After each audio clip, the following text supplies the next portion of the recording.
going through, our original design is to be leaders, is to be managers, is to rule and to reign. It's not to be like the waves of the sea which are tossed about by the wind. We were not destined to be someone that goes with the latest fashion or gets smacked around by the latest blow. We're supposed to be more than that. I want you to tell the person next to you, say, you're supposed to be more than that. I want you really just to think about that for a second now. What Jesus is saying here is that the kingdom of heaven is like treasure that's hidden in a field. In other words, there's many people that the kingdom of heaven is hidden from. It's hidden. And then a man goes and he's obviously searching the field and he finds the treasure. And when he finds the treasure, it is so valuable that he hides it again, because he knows whoever owns the field owns the treasure. And he goes and he sells everything he has, because he's not the richest man under the sun. He sells everything he has, gets all the money together from everything he has. He goes off to the owner of that field who doesn't know the treasure that they have, and he pays them and he buys the field, and the owner thinks, wow, this is a bargain.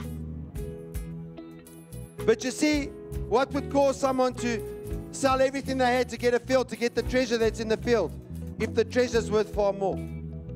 You see, what Jesus is saying is that the kingdom is like a merchant looking for fine pearls. And then one day he finds the pearl.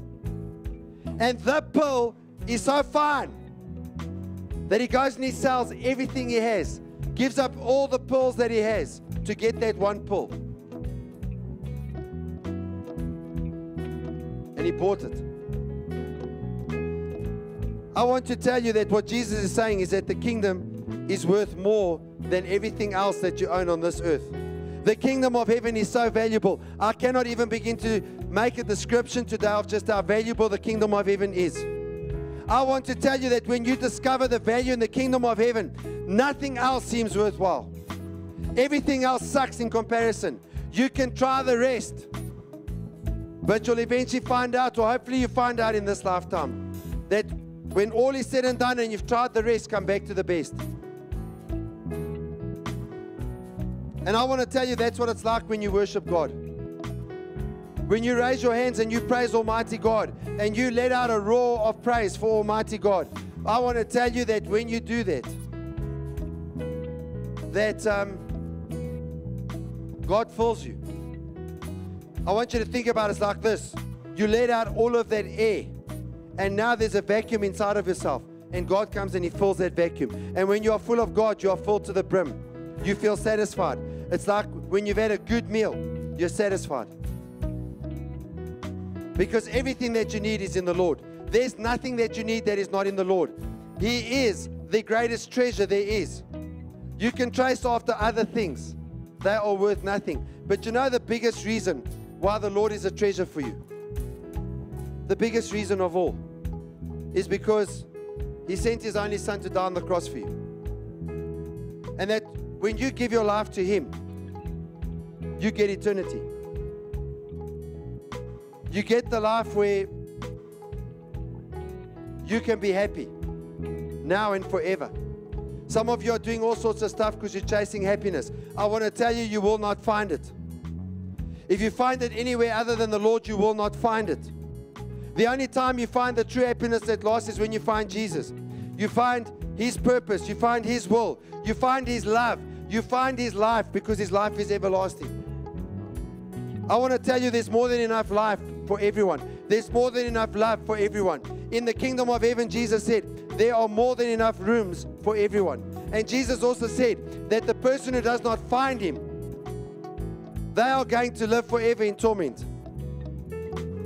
They are going to suffer forever.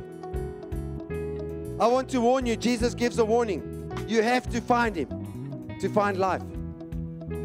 But if you find Him and you find His life, you realize, man, what I had before was nothing. And it's a story I've told before that I want to say now quickly. There was a time that I was running with a guy. It was a race. It was called the Corgi. It was run from Centurion to Germiston. And this guy had been a particularly naughty guy when we were in school. he was always drunk. And the last time I'd seen him before we were running was at a cricket match. And he was so drunk at the cricket match that he was trying to get onto the field. He wanted to go and streak. Now, if you don't know what streaking is, that's when a person takes off all their clothes and they run across a sports field while the TV cameras are there. You understand what I'm saying?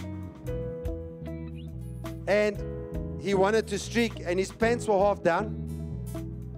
And he was climbing over the fence, but he was so drunk he got stuck. And the security just stood there and watched him because he's stuck there on the side of the fence. Must have been for about half an hour, 40 minutes. He was so drunk, he couldn't get over the fence. We were sitting in another part of the stadium. We could see him, and we were laughing at him. And now I'm running this race with this guy. And he's given his life to Jesus. And as we're plodding along there, somewhere on the flat roads between Johannesburg and Pretoria, he says to me, you know, I sat there with my friends last night from school because he was living in Durban at the time. He lives in the UK now. And I was drinking orange juice while they were getting drunk, and they were telling me, drop the pose. And he said he was watching them, and the thing that just hit him was, man, I was so blind. I was so blind. I thought that I had it all, but I was so blind. I want to tell you, without Jesus, you're blind. I want to tell you, without Jesus, you have nothing.